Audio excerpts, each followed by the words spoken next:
Hey everybody, fuck yeah, thank you for coming out. Fucking this Mark the Garden so far is pretty fucking kick ass. Right?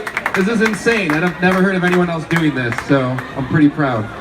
Thanks all the bands for fucking keeping it short and to the point. I really appreciate it. Anyways, so I was gonna get a band together, but I didn't, so I decided I was gonna tell everybody this story. So, I'm 38 years old, and when I was 19, I was a freshman at the University of Minnesota, and I was at work. I had kind of a long day. I got stuck at work past 10. I couldn't buy any alcohol or get someone to buy me alcohol because I was only 19. And I had a friend pick up some booze. He got a bottle of whiskey, which wasn't really my normal thing. I didn't really drink whiskey at the time. I usually just pounded beers as fast as I could until I got drunk, like whatever cheap shit I could buy. But he got a bottle of whiskey, that was fine. So I made a little mixed drink, slammed it down, we head out, we were gonna go to a party. The driver wasn't drinking at all. We had to go pick up my friend's girlfriend from the dorms. So we went over there. My friend just kind of pulled up. He wasn't in like an actual parking spot. He just was in the parking lot, like a fire lane, which is probably not the best idea, but that's what he did. Now this was 19 years ago, so we didn't have cell phones. So my friend got out, he had to go to the dorm and get on a little phone and call her room with it. They had little phones outside the dorms, and that's how you contacted people. So he did that, and then he came back, but he didn't get back in the car. He just kind of was like fucking around. He like climbed a tree, and then he like hopped in a window well and was like chucking shit at us. And we were just like, whatever. He was kind of drinking more. I wasn't drunk at all. And then a cop walks out of the dorm and just beelines it straight to our car. Like, I don't think that's why he came out, but he saw us in the parking spot. I think he was just gonna tell us to move. But my friend Matt, he was like down in this window well. So as the cop walks up, all of a sudden my friend Matt decides to hop out of the window well, like right when he gets like right in front of him. So the cop walks up, also my friend Matt just like fucking jumps out and scares the shit out of the cop, because he's just like, whoa, what the fuck are you doing? And I'm in a car, I'm in the back seat, it's a two-door car. I don't know what's going on, but they talk for a while. The driver gets out. It's in the wintertime, the car's still running, music's on, and I'm just sitting there, I'm like, fuck my friend. Like, fuck you, Matt. Like, now we're talking to the cops. I'm like, I'm just gonna sit here and see what happens. Well, then another cop car pulls up, and I'm like, oh, great. Things are getting better. And a lady cop gets out, and she goes and talks to the other one, and then she comes over, opens the car door, and is like, hey, give me the beer. And I'm like, we don't have any beer. Because like, no, we just had a bottle of whiskey. If we had beer, I'd have been drinking beer. She's like, give me the beer.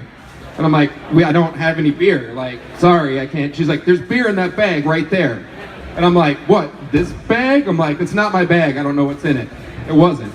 And she's like, stop fucking around and give me the beer. I'm like, it's not beer, but here you go. Okay, and I open it up, and sure enough, it's a 6-pack of beer. And I'm like, oh, fuck, well, I'm screwed, right? So I give her the beer. She goes over, talks to the other cop again, and he comes back over, opens the door, and he's like, so, I heard you're giving my partner some problems. Is it because she's a woman? I was like, well, no, like, I didn't know there was beer. It wasn't my beer. He's like, you know how hard it is to be a female cop and have people give you problems all the time because you're a woman? I was like, no, I wasn't doing that. And then all of a sudden, like, the music was at that point where it was like a lull. And also it just kicks in super loud, like I can't even hear what he's saying. So I lean forward and I turn the music down a little bit, and he's like, eject the tape. I'm like, okay, so I go over and I turn the volume all the way down.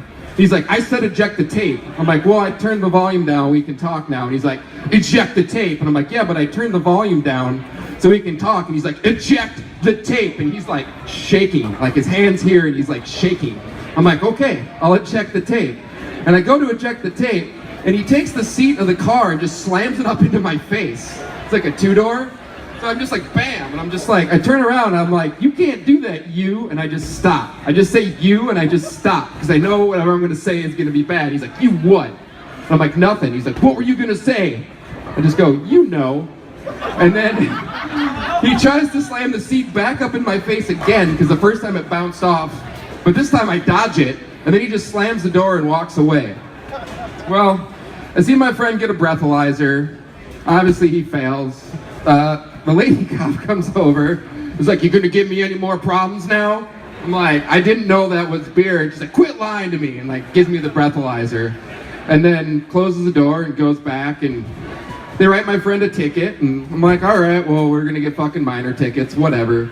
Weird shit has happened. They come over, they're like, get out of the car, and then they put me in handcuffs and pat me down and throw me in the back of a squad car and just start driving away and don't say anything. And I'm like, my friend's still there. My fucking friend who like hopped out of the window well and scared the cop in the first place. And I was just trying to sit in the back seat of a car and do nothing. But sure enough, here I am getting brought to the police station. And I'm like, get the best answers where it's like, why am I going to the police station? Like, where are we going? They're like, to jail. I'm like, why am I going to jail? Because you broke the law. I'm like, but my friend broke the law and he's not going. Well, your friend didn't give us any problems. And like, this whole thing wouldn't be such a big deal, except that like I have a bag of weed in my pocket, and like they didn't just pat me down, they didn't search me. And I know that if I go to jail, they're gonna empty my pockets, and I'm gonna have to pull out a bag of weed and put it on the counter. So I'm in handcuffs, and I managed to kind of reach around, and I get the bag of weed out, and it's in my hand now. But I'm in a fucking cop car, and if you've ever been in the back of the cop car, you know that like the seats are like hard, you can't stash shit anywhere. I'm like, what am I gonna do? My hands are behind my back, and I'm like, you know, I'm gonna have to stick this up my ass. Like, what else can you do at that point but stick the weed up your ass? Like, there's no other place for it to go. So, you know, I'd like to take a moment here and just, is anyone here 21 years old? Anyone 21, 22? Somebody here is, they're just fucking nervous. But all I want to know is if you're 21, when you were 2, I was sticking weed up my ass in the back of a cop car. So, you know, think about that the next time you judge me. But, well, trying should be a better word, because I didn't do a very good job of it. And then I got out and I started walking to the police station. All of a sudden, it shoots down my leg and out the bottom. And the cop picks it up and he's like, did you just try to drop this? And I'm like, yes. Like, I'm not gonna, well, actually, I tried to stick it up my ass, but failed. So anyways, I realize I'm pretty fucked at this point, because I'm kind of arguing with him a little bit, because this whole situation's just so fucked up. It's like, anyways, so at that point, I'm like, well, I'm screwed. So I just start being super nice, and like, guy's like, so what are you into besides going to school? I'm like, well, I like to mountain bike. Oh, yeah, mountain biking's a great activity. Like, we just started talking about mountain biking, and then they let me go. That's the end of the story. But so the moral of the story is never forget about your prison wallet, all right?